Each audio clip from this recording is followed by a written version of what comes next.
All right, welcome everyone. My name is Jen Rudolph. I'm the Director of Outreach for the Speech and Debate team. I'm excited to be here today hosting the ILR theme project debate on inequality and work. I'm new to the Speech and Debate office. I started in September. I've been no stranger to Cornell's campus. I've been on campus for 10 years in other roles, running other outreach programs. But I've learned a lot in my first months on the job here. And one of them is a debate that uniquely engages people from all different types of background in some really interesting ways. While some people may look at this forum from afar and quickly dismiss it as arguing, it is not.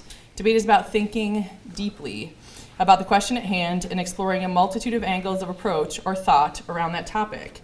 Debaters are randomly assigned to the side that they have to debate. They have a 50-50 chance, although we debated this in our office this morning, that it's not exactly a 50-50 chance, but for the layperson, we'll call it a 50-50 chance, to align with their personal opinion on the topic or to represent a completely opposing view. I encourage you to think about that. Think about that the next time you have a thought or something that you're conveying as your opinion. What would it be like to construct a 7-minute argument, a seven minute opposition to your personal thought? And debaters do this on a regular basis. The goal is to convince someone of what you believe, but if you had to convince someone of the opposite of what you believe, could you do that for 7 minutes straight? I find it fascinating when I watch these students and faculty and staff have these debates. At a fundamental level, the concept of a debate is rooted in the idea that you cannot fully understand your own opinion unless you understand the ideas and reasoning of those that disagree with you. Here at the ILR School, we embrace this diversity of thought and pathway to engagement. Ended the paragraph, but not the whole page. Let me start. Okay. To debate, you have to use crafted and effective tools from your argumentation and persuasion toolkit. In the world of work, we use these every day, but I venture to say we call them different things. We advocate, we explain, we discuss, we expand upon ideas in the hopes that through our efforts, we will inspire the humans around us. So today we find ourselves here anticipating an inspiring exchange between Sam Nelson, Senior Lecturer and Director of our Speech and Debate program, and Mrs. Stefania Palacios, who is one of our ILR graduate students. We have Professor Lee Adler, an inspiring teacher and decorated labor, criminal law, and civil rights practitioner, and his partner, David El Torre Lopez, who is completing his last year here in the ILR Graduate School. Thank you, debaters, for being here. The next thing I'm going to do is a brief review of our debate format today so that we can understand the framework for how this will progress. We'll be seeing a British parliamentary or world-style debate today. This perhaps is one of the most traditional forms of debate where a motion is given by the House. Today the House is represented by Lee and David. The opening government position has 7 minutes to begin their case.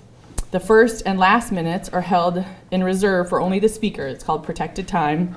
These minutes will be signaled by the sound of my clap. The middle 5 minutes is open for the opposition, today represented by Sam and Estefania, to offer points of information, POIs, or questions. Please note the other team is not required to call the question or POI. You may see them doing some of this, like, no, we don't want your question. But we highly encourage them to because that makes for a more fun experience. After the opening government speech, we will hear from the opening opposition. We will turn back to closing government speaker and lastly hear from the closing opposition. All speeches will follow the same 1-minute flow. And at the end of the 7 minutes, I will double clap to signal the end of each speech. Debaters, please wrap up your comments within 15 seconds or else you'll get 3 claps from me. And we don't have mics that I can take away from you, but I will shush you and move your chair and you'll stop speaking at the end of 7 minutes and 15 seconds. Oh my God, that's so aggressive. There's a lot of, don't make me pull out the big guns. At the end of these speeches, each side will be allowed 4-minute summation speech to wrap up today's debate. So then at the end of the debate, the two sides will cross the aisle, they'll congratulate each other, maybe with a sanitary hand fist pump there. We'll also open the floor for questions and comments from the audience. We'll take a few questions from the online audience, and so those will be filtered through, and I'll have an iPad up here. Because the room is wired already for sound and mics, I'll be here moderating the questions, and then I'll take some questions from the online audience here from the iPad. If you're here joining us, sorry for our online folks, but if you're here joining us, there'll be a reception following the debate. The food will be over in the room next door, so we might move some of the question and comment and answer over to that banquet flow line and then bring it back in here for some more discussion around the debate topic. I will ask if there's any questions that I can answer at this time for anybody. Oh, no, not from you. Did I do this to Sam? Yes, Sam. So sometimes, like during the debate, if the audience really thinks someone makes a good point. Joanna, can you tell them how they can demonstrate that? Bang on the table, I guess in this case your armchair. Yeah, or Kathy, will you demonstrate your style? So you can snap your fingers or go like this if someone is making a good point, and that basically encourages them. So our debate team members are versed in that. Yes. Is it possible to get a 1-minute warning towards the end of your time as a presenter? Yeah, would you like me to? I can give you a. Well, I don't know. I wouldn't look back at you. I'm looking at them, you know. I can, do you want me to Joe do can it? be our Can 1 Joe- minute. Do is you that- want to keep time for us, Joe? Or like, Sure, I will Okay. keep time. Wait, Yay. sorry, just really quick, is it maybe one clap at 1, 1 clap at 6, 2 claps at 7? Yeah. Yeah. Okay. Do you want also hand signals for? Yeah, minutes? just hold up Okay. like one Cool. finger. I lead. won't remember that, you know. How about, She's got it. So Joanna's our world's debate coach. Okay. Also international champion debater, so she knows the format really well. And also my student, and we've already worked out some extra time. Oh, I see how this goes. We made a deal. I see how this is. I mean, we're dealing with, Sam's in charge of all this stuff, you know? So you gotta make side deals, you know? I'll ask that everyone double check your cell phones, that Sorry, you Sam. have them on mute and silent mode so we're not disrupting the debate. And then if we are ready, are we ready? Any more other questions or points of information as they were? Okay, so today, this House believes that labor unions are not doing enough to end inequality in the world of work. Opening your time starts now.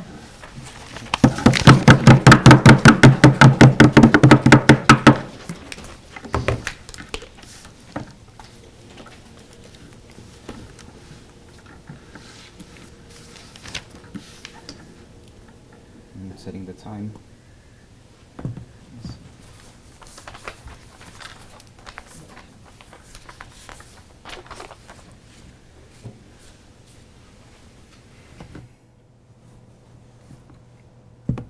Okay.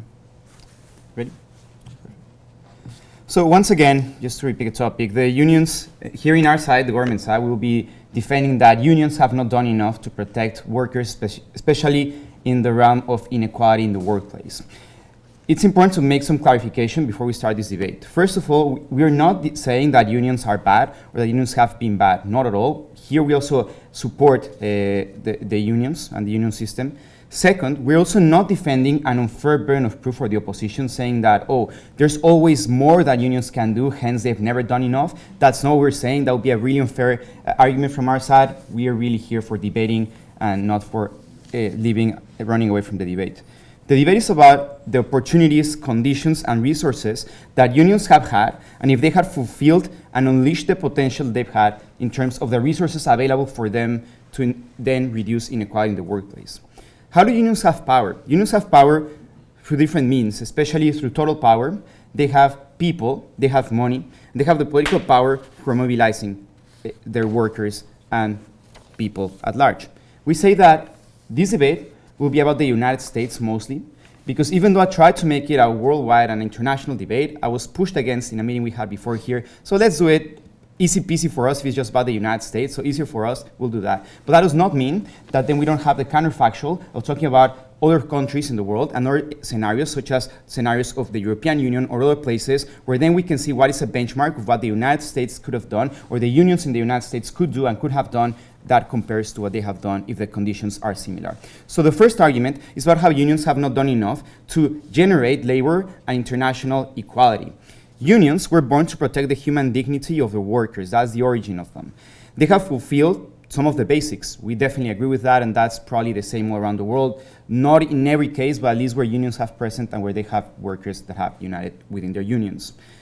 Specifically in the workplace, generally workers are now don't have to make, for example, very dangerous practices as they did in the past. However, what we say is that employees in the developed world, the United States is part of the developed world, should not have to worry about surviving, for example, by not having healthcare covered by their jobs. We say that there's other places in the world, like in the developing world, where even then, potentially, it should not be acceptable that people have to worry about their lives if they're sick. But especially in the United States, that is the case. Unions have not pushed enough for having all-encompassing universal healthcare system, no thank you, that they're able to, that workers would have. We said that in the 50s, around 1/3 of the workplace, if not more, was unionized. And they had a total power to be able to push for such legislation, yet they opted for a system for private insurance and to have separate agreements by union. Even in the debates that we have today, unions are not signing on the sides of universal coverage of healthcare. Why? Because they want to just make it seem that those unions that have historically they use this testosterone-driven speech of, oh, in the past we fought for having some kind of healthcare for ourselves. Why should now we have healthcare for everyone? Well, because it is something that we should care for the human dignity of all workers. So instead of unions competing between themselves to just say which are the unions that provide for better for the workers, and so they compete to see which are the less worse of them all, they should unite to push for this legislation that is a sine qua non for human dignity in the workplace, especially in the developed world. The counterfactual are systems like Spain, like France, like Germany, like Denmark, with the developing world with less money than the United States, with lower companies that are not as big and where they can provide for it. Sam, please. So is your point that if it wasn't for unions, we'd have universal health care? No, absolutely not. I'm saying they have not done enough. Read the motion again, Sam. Second argument. They have not pushed international cooperation as they should have. The UAW has representation in the US and Canada, and they have different interests, which is okay. But they could have more cooperation to, for example, protect workers in other countries, such as my country, Mexico, where human dignity in some aspects sometimes is not respected. But then you can say, well, why should they care about Mexico, right, or about other countries? They should care about the workers here, right, which are the ones that are unionized and pay their dues. Fair. Why should they care? For different reasons. One, just out of ethical considerations for human dignity, which is coherent with the principles they ought to defend for workers all around the world. Second, even in their self-centric perspective. In a globalizing world, even out of self-interest, it affects them. With situations, for example, such as NAFTA, in a world that is every time more globalized, that will mean that if workers in other countries do not have the basic standards, such as what now Canada and the United States push Mexico to do in the USMCA agreement 20 years late, now that will lead to having greater wages and greater protection of Mexican workers, which leads to less jobs being outsourced to Mexico, where companies are rent seekers and then seek for where they can pay less and give less insurance and less security. It is under self-interest to also protect workers from other countries. And third, for pushing for international legislation, they should have led an international institutional approach where the international labor organizations would have been more powerful. In theory, on paper, the ILO should protect the workers all around the world with basic, with at least basic conditions of human dignity, and where workers all around the world could be able to unite. In theory, an institution like that should have global reach, but it has not been the case because the institutions that are the unions have not wanted to do it because they want to compete amongst themselves. Then, third argument about handling corruption. We say that from different ideological points of view, they failed. First of all, we say that immigrants have human dignity, but unions have failed to protect them. They haven't stopped policies such as the one by Arizona a few years ago that we know about. But there's also historical examples where unions have done really bad things for immigrants. For example, we have people like Cesar Chavez with racist anti-Mexican rhetoric pushed for models where they would be in favor of making more difficult for Mexicans to cross the border, where they would call them wetbacks and they would make it more difficult and have patrol groups so that Mexicans would drown on the river or would die in the desert out of being starved or out of different conditions that the desert poses to them. We say that the energy and attention lost they've had to anti-migration policies have not made them unleash the full potential that they could have had. We say that that kind of narrative has still stuck in blue-collar workers that have supported anti-migration policies that actually are not necessarily against themselves, because usually immigrants, undocumented immigrants especially, have the same interests that they do, and they do not compete for the same blue-collar worker jobs. However, that, for example, racist narrative from people like Cesar Chavez, who there's a bunch of pictures of him in this building, which is not very nice, have continued to stick historically. Professor Ali will talk more about corruption, we'll talk more about racial inequality, and we'll talk more about policies that could have, they should have not distanced themselves, such as Black Lives Matter, where the unions have distanced themselves when they could have had great opportunity to seize the opportunity and actually seek for equality in the workplace in the United States. For that, we're proud to propose this motion.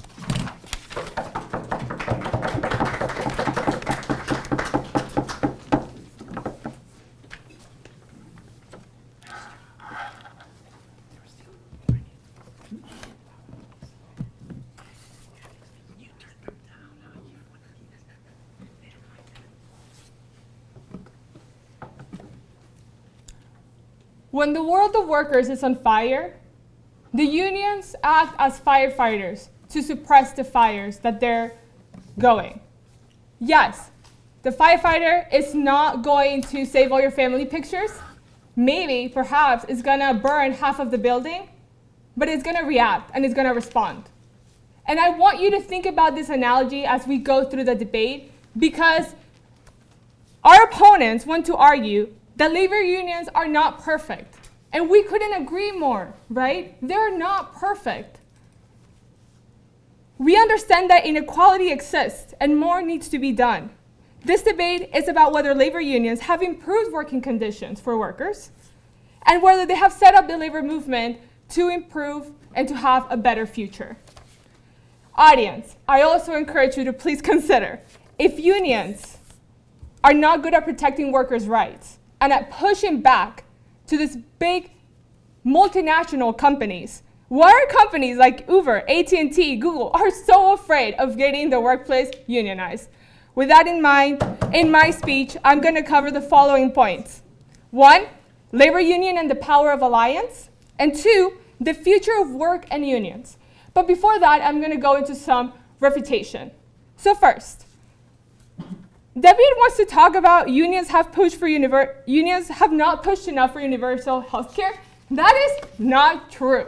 If you are familiar with the political agenda of unions, they have worked and they have capitalized movements in order to push the Affordable Care Act. They have been constantly working to push for universal health care. This doesn't have to do anything with them not pushing enough. They've done it, right? But we understand that the US system is broken. We have issues with the doctors. We have issues with the health care. There's other more bigger political reasons for the reasons why we have not pushed for a health care. So yes, that point is dismantled. 2, human dignity. They're like, oh, they should care more about human dignity. And yes, we totally agree. And I think unions agree too. And that's more about my future point on how unions are starting to evoke for a transnational union and how we're going to see the future of the labor movement played out. 3rd, he says ILO should protect workers. Yeah, but that doesn't have to do anything with the workers. We all know that UN has nice policies and our recommendations. Now, whether that happens or not, that's not the trouble of the unions, right?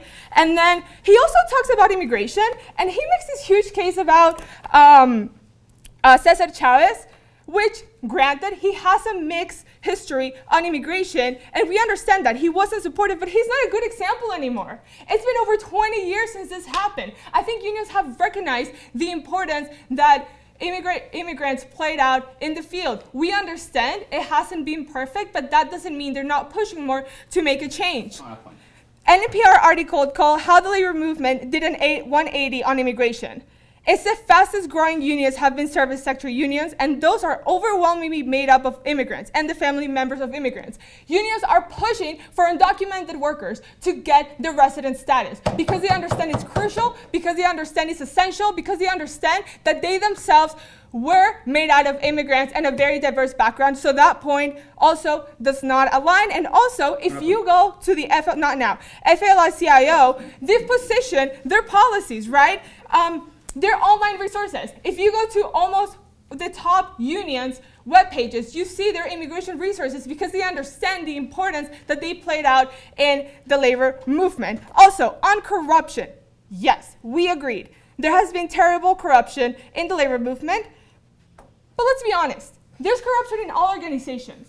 In private companies, in public sector, there's been corruption. Just because there's been some issues with 1, 2, 3 persons, that doesn't mean that the whole movement should be tearing it down, right? Just because Cornell University maybe made one mistake doesn't mean we should take these institutions. Just because there's been corruption once in the government, that's why we have systems in place, right? The LMRDA, Labor Management Reporting and Disclosure Act, is something that is being pushed towards to encourage transparency in all the dynamics from labor to management and to labor within. Also, we have the National Labor Relations Board. If you have an issue with your union, you can go and file a claim. There's different mechanisms where we think it's better to live in a world where we have access to unions, but we can bring these issues to the front, and that's why I'm very proud to propose, before going to my points, David, your question. Sure. You say that unions have done enough, yet in the swing states, such as in Pennsylvania, they literally urged and pushed for the workers to vote for a platform that was premised on building a wall against illegal immigrants. Tell me how that supports immigrants, please. Okay, so here's the thing about Philadelphia, Pennsylvania, and all of these things about union. First, he didn't give me a specific example of what union, so I'm not really sure what you're talking about, but let's take you at your best, right? Let's take you at your best. Let's say that there's certain political agendas of the unions. We think that's better because we know from the stats that thanks to unions, workers who would not be otherwise engaged with the political system now vote. We think that having that access and having that right to vote is better than to, right, that example that you're saying, which is completely irrelevant here. Okay, but I'm not going to waste more time. So my 2 points. My first point, the power of alliance. Let's understand. Labor unions are a unified group of people fighting to protect and improve the lives of workers and their families.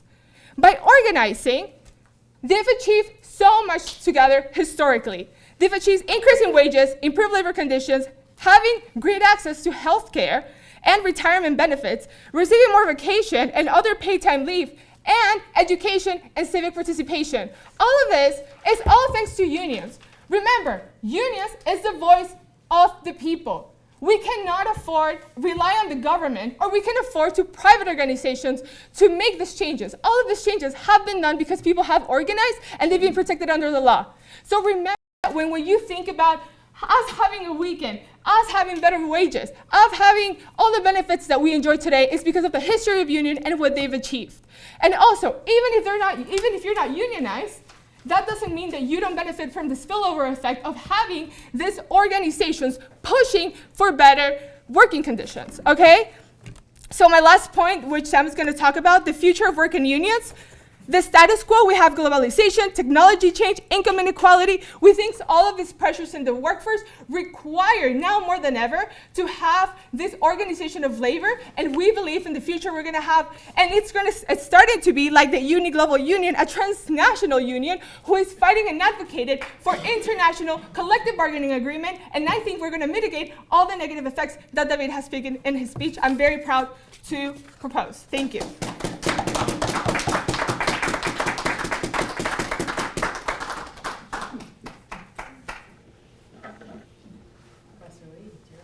Oh. Okay. So I'll give you a finger count that shows how many minutes you've used. So I'll give you one finger when you've used one, and you have 7 total. Oh, just give me a 2-minute warning. I think that'll be okay. Okay. Okay. Thank you very much. How much time do we have in the reply speech? 4 minutes. Thank you. Okay.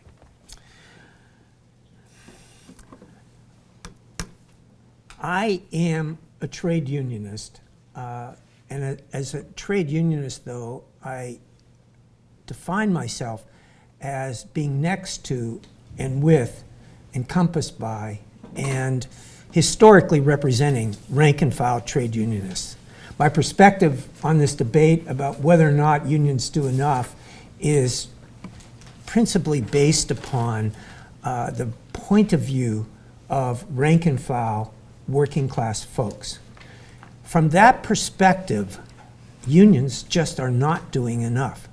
Unions have a long history, and my colleague from the other side painted that history beautifully, and I've spent my whole life luxuriating in that history and deeply, deeply appreciative of that history. My problem is that at the present time, that's just not enough. Here's why. The spillover, which I recognize that, as Stefania mentioned, is and has been plugged up. The possibility of the circumference of union activity has been interrupted.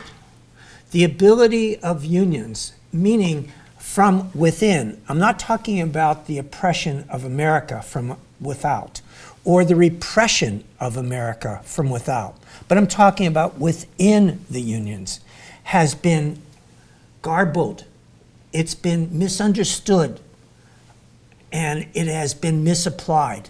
And that's principally because of the function of faulty leadership in the trade union movement. Leaders in Washington or in state capitals no longer understand who they represent. They were about to get their ass kicked, and they did get their ass kicked by the United States Supreme Court and the Janus case. And all of a sudden, they went like this, woo! We got to get moving. And they did get moving. And they did go door to door. And they did actually say, are you one of my members? I want to be with you. That was terrific. And they have neutralized the efforts of the outer repression in America to stall out trade unions by the activity they've undertaken in 2018 and 19. But that was in terms of their survival. And we have to look at other issues. Let's take a look, for example, at one of the most important unions in America, United Auto Workers. United Auto Workers in 2002 and 2003 said they wanted to do something about the so-called transplants, the foreign places like the BMWs and the Mercedes coming into South Carolina, the Nissans coming into Mississippi, everybody coming in. And they sat on their duff. People in Germany, I was doing work in Germany at that time, they kept saying to me, how do we connect to the UAW? How can you get the UAW to do international work? How can you talk to who can talk to the UAW? And we tried at ILR to set up all these different things, and we fell flat on our face because the UAW wasn't ready until about 2008 or 2009, and by then, culturally, politically, and actually, it was too late. What else are they a little too late on that essentially means that they're not doing quite enough? How about corruption? Same union, UAW. We've now had 14 top-level officials in the executive board of the UAW in the last 2 years have been indicted for stealing. Oh, by the way, what are they stealing? They're stealing education monies from their membership. And by the way, I don't know, maybe it's a good idea to spend, for example, President Gary Jones indicted last week for $14,000 worth of Honduran cigars and a couple $100,000 worth of unoccupied renting of villas in Palm Springs, California. Now, when right-wing senators attack union organizing and say, don't join a union because your union dues will be used for corrupt purposes, do you think that the story of the UAW is going to be spread over the country and will halt union organizing for the rest of my lifetime and maybe some of you youngins' lifetime? It may be. That, to me, is an example of not doing enough. And by the way, who's not doing enough? Not only isn't the leadership of the UAW not doing enough, but I don't even know what you call the leadership of the AFL-CIO, Richard Trumka, who was a client of mine in the 80s and 90s in southern West Virginia, so I know him personally, all right? He's sitting on his duff up there in Washington watching all this go on. I spent literally, no, I'm really shaky, and my students will admit this, I'm really shaky on the internet. I don't really know what I'm doing. But I spent an hour and a quarter on Saturday and Sunday on that damn internet, and I couldn't find one word from Trumka about the corruption. Not a word. But you know what I did find? I found out that he suspended race questions, the idea of race folks joining unions. The greatest propensity for growth in the trade union movement would be in people of color. The first man elected of color to the executive council of the AFL-CIO, an Ethiopian immigrant, was suspended for a bogus $117 bad thing that he turned in. It was admittedly to a strip club, but it wasn't dealt with until 6 months later. And what was that all about? What kind of messaging is that? What kind of messaging is it about not doing enough when Black Lives Matter was begging America for protection on the streets of America? And initially, Richard Trumka went out there and said all those kind of things about he was going to stand next to black people and get their justice and get their rights on the street. And he even hired one or two people, one of whom, a woman, an incredible woman, came here to the ILR school and said, what a bunch of baloney the AFL-CIO is about race, and then she was fired the next week when she went back to Washington. That's their commitment to race, the AFL-CIO. What are they doing? I don't know. I don't know what they're doing. Am I finished? Oh, okay. So, yeah, I just find this to be all examples of not doing enough. And you know who knows that? The average working class woman and man in America. And that's why they look askance at what we're trying to do.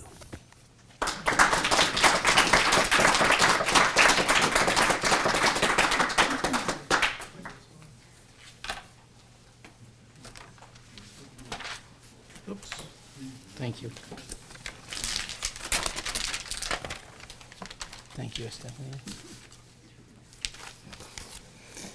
So,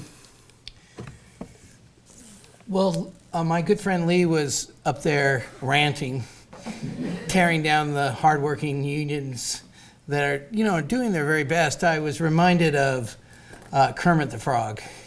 You know that famous song, "It's Not Easy Being Green"? It's not easy being a labor union in America. Here's why. You got President Donald Trump, not a big fan of labor unions, attacking them hard from the right. And everybody that supports Trump and our current administration just put the labor unions down in the very bottom of the list of, things that we should have in America. And then you have the hard left, represented by these two individuals over here on my right, that are like, oh, these labor unions, they just don't do enough, right? And so you're a labor union, and you're trying your very best to get things done, to do things like end child labor, shorten the work week so we can have a weekend and leisure time, have health and safety measures, fairness and things like the NLRB to fix grievances, and all the great things that labor unions do. And then they're under attack because none of those gains do people in the current administration want to keep. They want to erode. And then what should be their friends attack them as not doing enough. It's not easy being green, and it's not easy defending labor unions. But we should, and we should realize what's going on. And I'm actually very disappointed in my opponents here because they're using something called anti-labor tropes. And I'll give you an example. In the social safety net that we have, where we have things like welfare payments to help people, there are people that are against welfare, these social services. And what is their favorite argument to point out when they say we should just get rid of welfare? They always find that one person that abused the system, that one quote unquote person that instead of using food stamps to buy food for their kids, they bought lobster, right? And it's not a common thing, but maybe it does happen. So what is the first thing that Professor Adler goes for? Look at these guys spending these monies on these cigars. Look at these UAW leaders, right? And then what happens is people hear about that and they extrapolate it to every union everywhere. I can tell you right now that most unions don't spend $14,000 on Honduran cigars. Most union leaders actually care very much about the people they represent. That's why they chose to be union leaders. That's why they were elected. And it's so interesting that Professor Adler says the problem is with the leadership in the unions. How did those people get there? They were elected. His problem is with democracy. He doesn't want people to decide who their leaders are. He'd rather perhaps decide himself who is for the working people and who not for the working people. So you shouldn't buy any of this analysis if you understand the nature of democracy is you get to pick your own leader, right? And ideally, maybe not in America always, but the people with the most votes win. And there's something called reform the system from within. Those are the things that should happen, right? But not throw the whole thing out. And I couldn't believe on this side they were attacking Cesar Chavez. They were attacking Richard Trumko. They were attacking leaders that have sacrificed to get their groups in the positions that they can. Now, maybe they can't run it like they did in the old days. And Professor Adler said, well, I was on the internet for an hour and a half, and I'm not sure I did it right, and maybe the computer wasn't turned on, but I couldn't find anything, right? But I'm sure that if you were to ask these people, they're trying their very best. And just because they didn't hand deliver a press release to you that says, hey, we're working on these issues, doesn't mean they're not trying. You don't know how difficult it is, none of us do, to run an organization that has millions of members. And we can't do it the old day where we knock on doors and we represent it's a big organization. And why is it a big organization? Why does it have to embrace all these big time efforts and maybe forget the little person occasionally? It's because who are they fighting against? They're fighting against multinational corporations. I mean, it's kind of quaint that you think that we can run a labor union like we all know the little guy and we're working hard for them. But that's just not how big business is. And you can't fight fire without maybe using a little bit of fire. We have to have big organizations. I'm sure, and I've heard him say this before in one of his rants, probably out on the quad somewhere, that it's bad that the AFL-CIO has a big building. That it's bad that their executives occasionally put on work clothes and act like they're workers instead of wearing a suit all the time. That's just how the game is played in Washington in 2020. Yes? Just to be fair, please give us a counterfactual of why it is impossible in the United States vis-a-vis Germany or France to push for legislation that actually seeks for the human dignity of the workers. Please do the counterfactual experiment. I just disagree with your whole assumption and your premise. I think unions very much care about the dignity of individuals. That's why they're unions. People wouldn't have the unions if they didn't think that is true. And I think you can find exceptions. That's what you've been doing since both of you stood up, is say, well, here are some exceptions where they can get better, they can get better. But you've ignored my partner's analysis, her analogy of the fire. The fire is your house is on fire. And I'm talking metaphorically now of the workplace. Who's going to come and help us as workers, right? Is it going to be the corporations? Are they the ones that are going to bail us out? Is it going to be the government, or is it going to be unions? Unions are the only ones that have workers' backs today. And the reason why they have the workers' backs is they care about the dignity of the individual worker. You have not at all dealt with that issue. Deal with Estefania's brilliant metaphor. Don't just ignore it. Don't just pretend she didn't say anything, right? The reality is that we are constantly in a battle, we as workers here in the United States of America. Thank you for that applause. And so the way to do it is not to fight the firefighters, but join them. Thank you.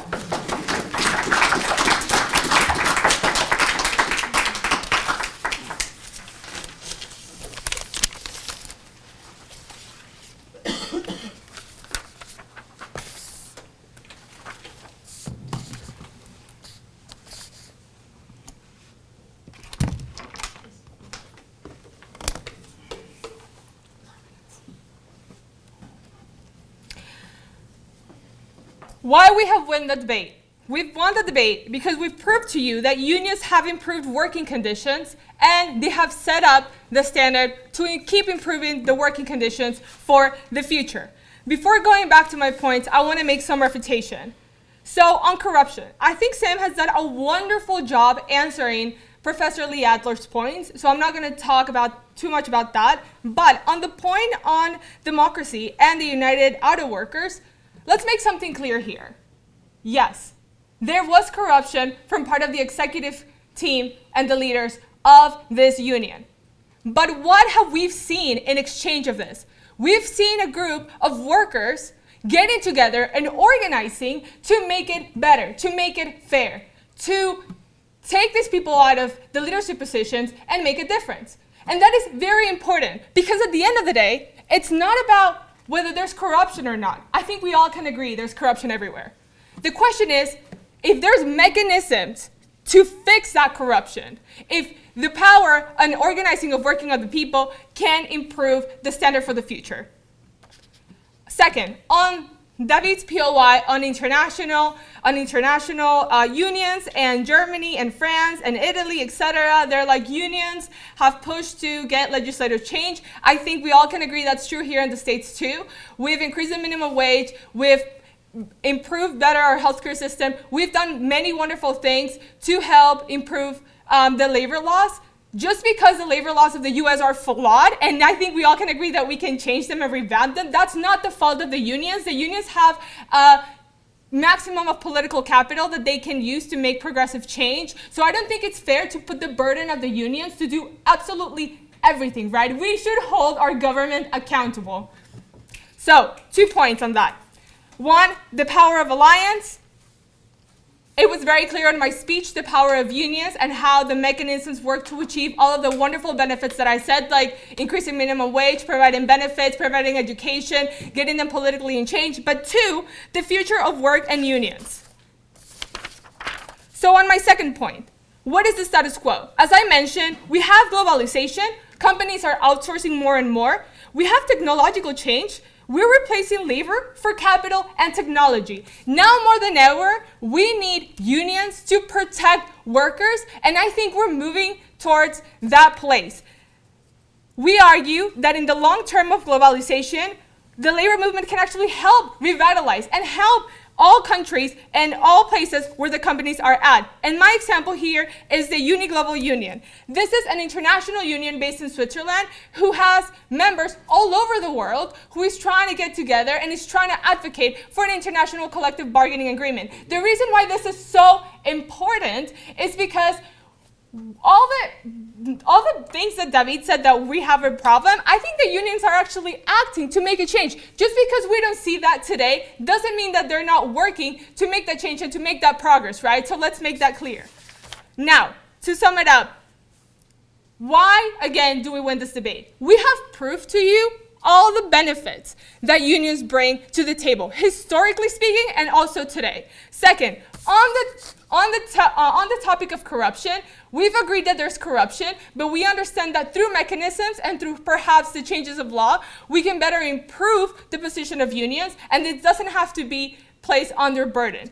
But most importantly, lastly, the future of work and unions. Because we're moving in a place where we're going to have an international and collective effort of working together with different countries, I think we're going to evade a lot of the problems that David and Professor Liadler are mentioning, and that's why we win this debate. Thank you.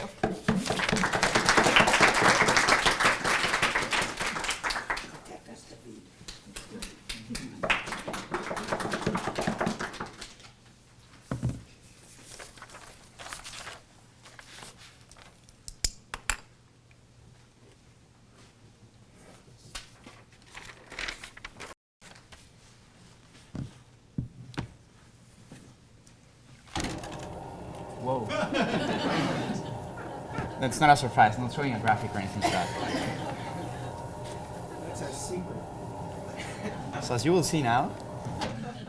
No, I'm not sure. Okay. That was an October surprise.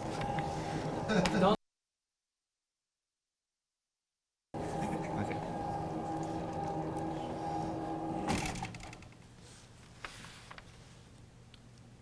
Let's go again. Since the very first 30 seconds of the debate, we acknowledge that unions are important, that we support unions, that they've had a history where they've protected living wages, access to welfare, vacations, all that Stefania said. We acknowledge that, we've bought that, we know it. That is not the debate again. The debate is about where they have done enough. Where they have done enough, for example, not about just randomly saying, oh, they've increased wages, but if actually unions have done enough for giving their workers not only just reactive water, but actually COLA, the cost of living adjustments, that, for example, University of California workers right now, graduate students right now, are advocating for, where they're not able to afford that $2,000 in rent when they're paid just $2,000 in their wages.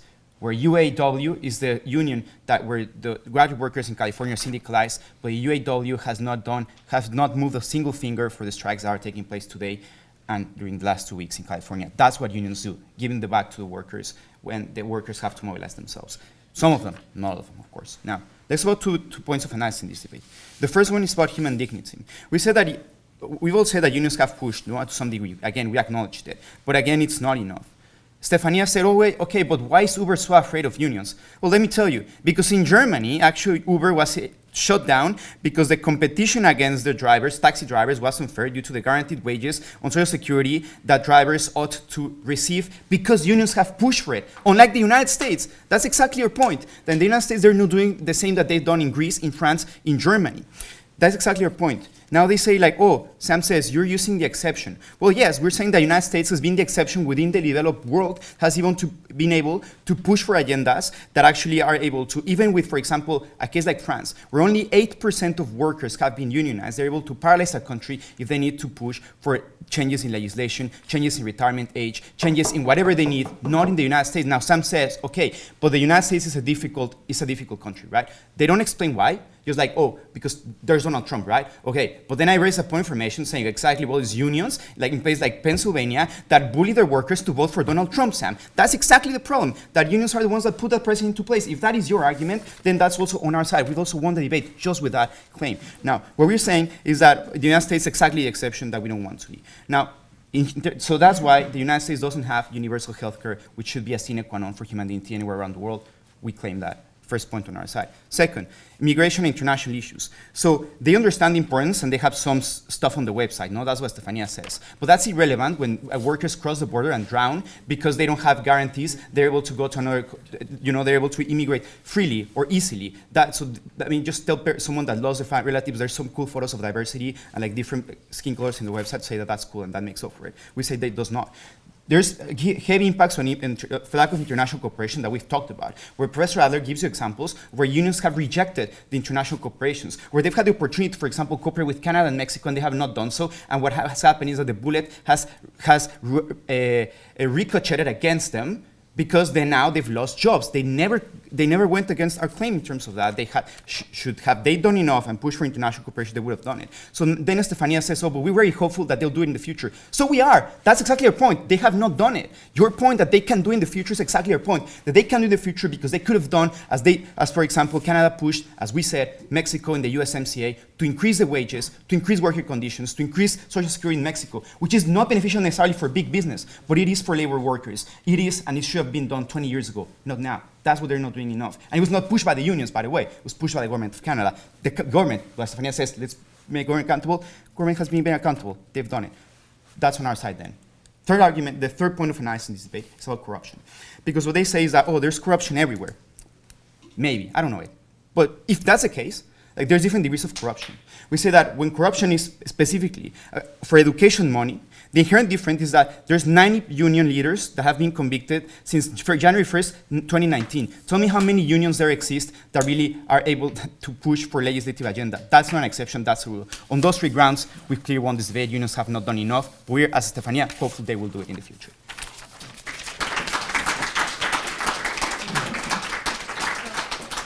All right, we'll invite our debaters to cross the aisle and congratulate each other for a great debate. I'll get out of the way. Fist pump, maybe for. Oh, fist bump. No.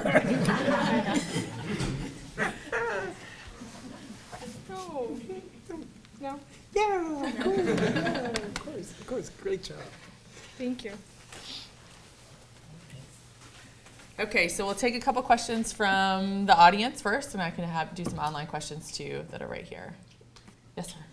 So if there is a strike during a union contract, long-term union contract, and the union agreed that there would be no strike during the contract, do you see it as a problem if the union is not siding with the workers who went out on a wildcat strike?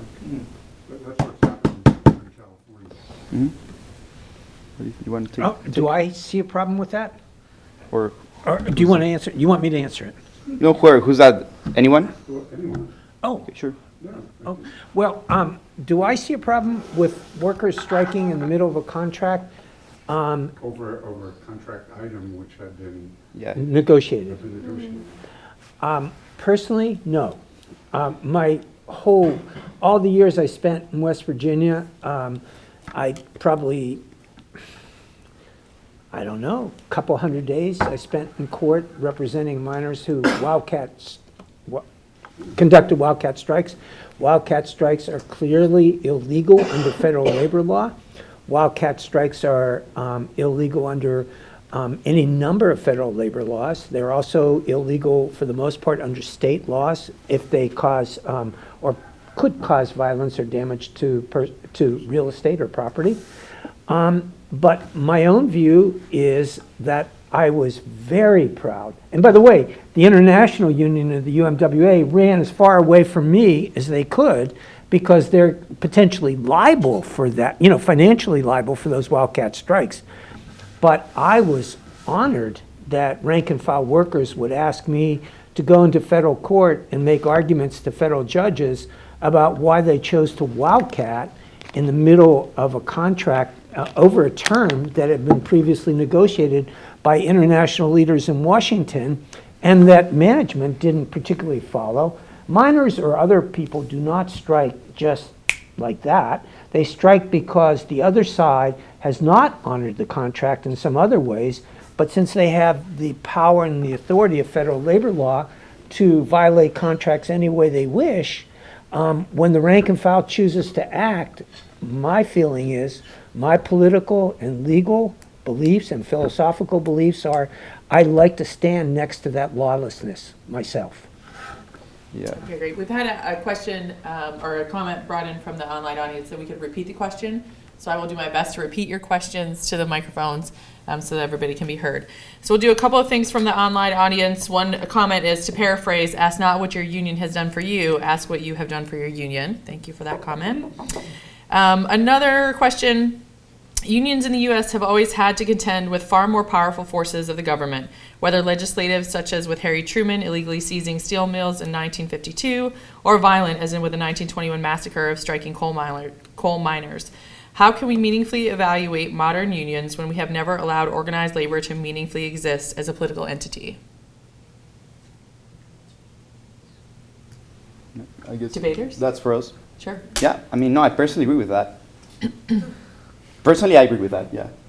That, I mean, definitely sometimes I've seen unions have had to struggle against forces that are more powerful than them, and for as much as they try to do something, I do think that the United States, I do not think it's a country that allows real democracy to exist. It's not a direct democracy, it's a country with a lot of regulatory capture.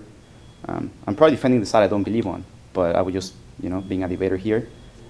Yeah. Any other comments on that one?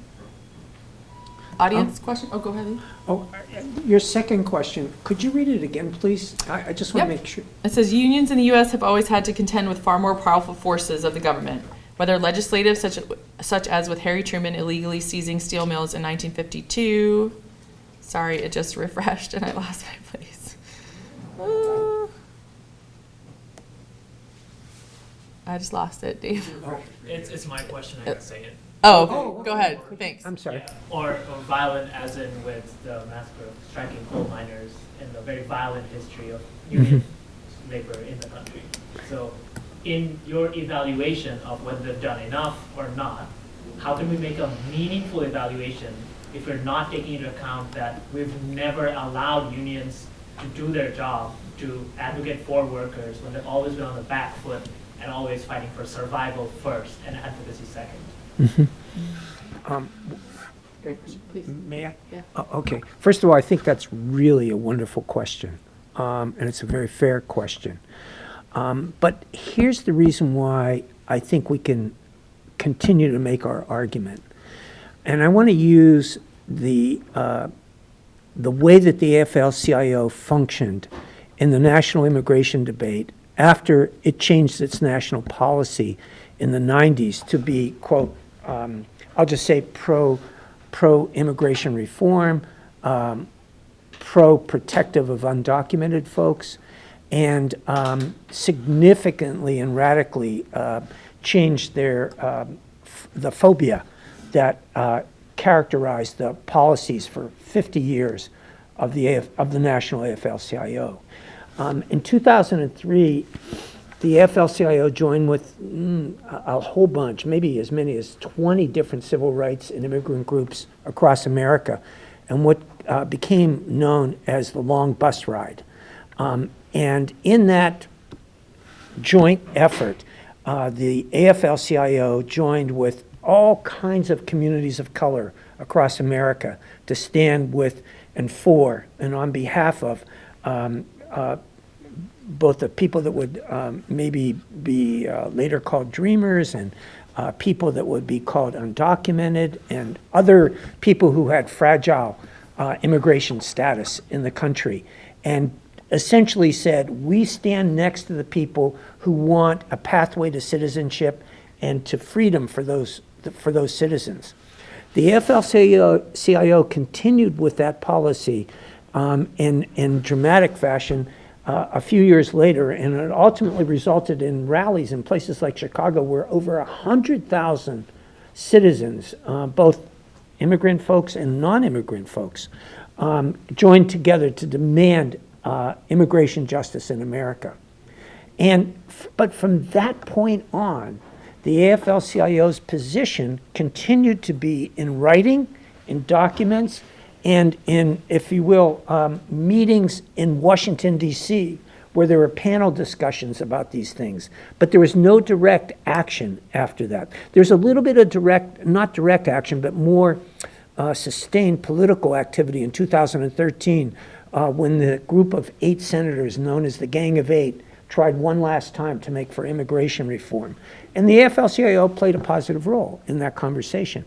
But it's the fact that there's not more that they have done that strikes me as needed to be done, given the incredible hatred and pushback that has gone on in the last 5 or 6 years in this country by Mr. Trump and even before that.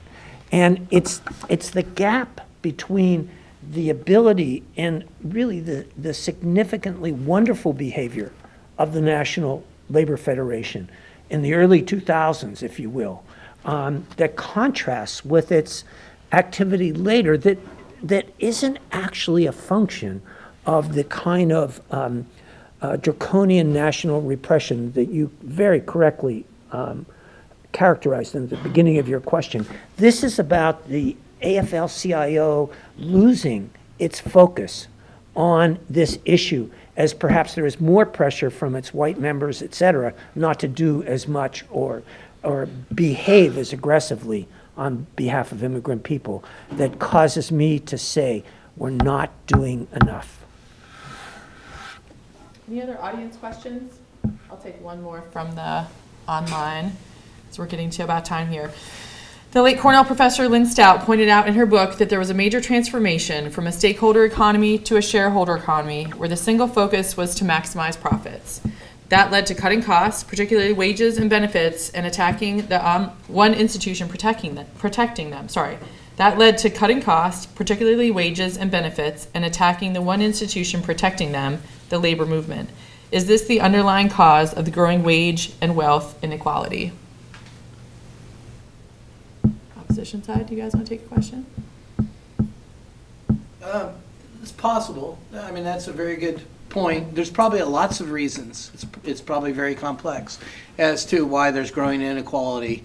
We clearly see it. No one can deny that there's not growing inequality occurring all the time in our society, not just in the United States, but worldwide. What do we do about it is a better question. You know, how do we fix it? I think unions are part of the answer. Of course, there are examples where, because they're run by humans, they do terrible things. And in this debate, some examples of spending $14,000 on Honduran cigars and things like that. No one can defend that.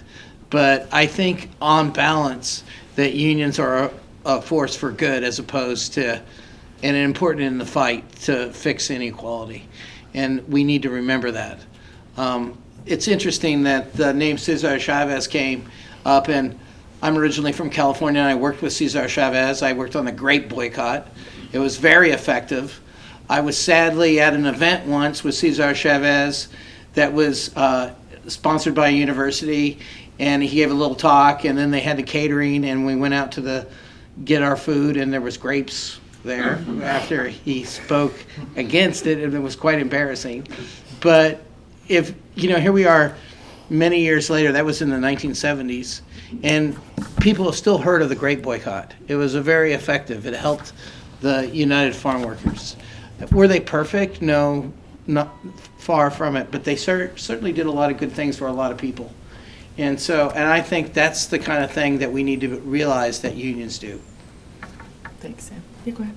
And to that comment, so two things. The first one is, I do think because we live in a capitalist country, I think our priority is always to maximize and grow our GDP. But the problem is the way that GDP is distributed is very problematic. And obviously the richer keep getting richer. But then on the second note, and I think this is very relevant since we are in the ILR school, is this idea of HR and how you shouldn't need a union if your company is taking care of you, right? Like, quote unquote. Whether you agree or not, whether HR is a good thing, I think it's irrelevant. I think it's so sad that we see them as opposing. Like, we can't have both. And it's a shame, right? I think in a perfect world, we would have access to our unions and to collective bargaining agreement and having a voice on that platform, but also you can integrate HR and also can play like a vital role. But I think those two things, it's like, why would you need a union if HR is so great and they're giving you, like, you can work from home? Like, I don't know, so it's very interesting how our economy is changing and how I see that being a reason for not having more labor representation. If I could just add one thing real quick. So it's interesting, I teach a class called The Rhetoric of the Labor Movement, and we do rhetorical analysis of famous labor leaders and unions and labor movements. And it's interesting to do a rhetorical analysis of the concept of human resource. So, what does a resource? It's basically something that you can commoditize. And what are we commoditizing in HR? Humans. And if that doesn't bother you a little bit, perhaps it should. Thank you, Sam. Oh, yes, sir. May I just speak to the part of the question that contrasts the growth of inequality and also connect that to unions? If one looks at a graph, and I don't remember the exact words that the questioner asked about the growth or the ascendancy of, quote, shareholder value being more important than other things in the economy. At that point in time, when that ascendancy was noted and noticeable and actually turned out to be sustainable, which is, depending on when you want to look at it, sometime in the 70s or perhaps the early 80s, and you track the growth of inequality on a graph like so-called like that, and then you also track the decline of the labor movement like that, and it's actually almost it's very close to a one-to-one correspondence in some kind of unit of measurement that the decline of the labor movement is probably the greatest explanation for the success and the growing yawn of inequality, economic inequality in the country. And so the fact that unions could have been a buttress in the 50s and 60s and early 70s against the inherent greed of capitalism, but then when it lost its muster, if you will, or its strength, capitalism was able to really gain greater and greater and greater economic power to the point where inequality then becomes a major problem in America, in every part of America, then one has to say to themselves that unions might be the critical force or entity that could reconcile inequality and bring things back in line. And that goes to the debate question, which is whether or not unions are doing enough. And that's why I think the question is a very important one for not only our school, but for our whole country, because if unions were able to regain their step and regain their moral focus, I think that their economic impact would quickly come and we would have the kind of just or more just kind of set of outcomes that Estefania mentioned in her remarks throughout this debate. In the interest of time, we're going to end questions here. I want to thank our debaters, please. Great job. Can we do a quick show of hands if we think that the opening side, the House side, won the debate? Would you raise your hand, please? 1, 2, 3, 4, 5, 6, 7, 8. Okay, and if you think that the opposing side, the opposing government, won the debate, not just because Sam signed your paychecks? Okay, so we do have a winner with the opposition government. Good job, guys.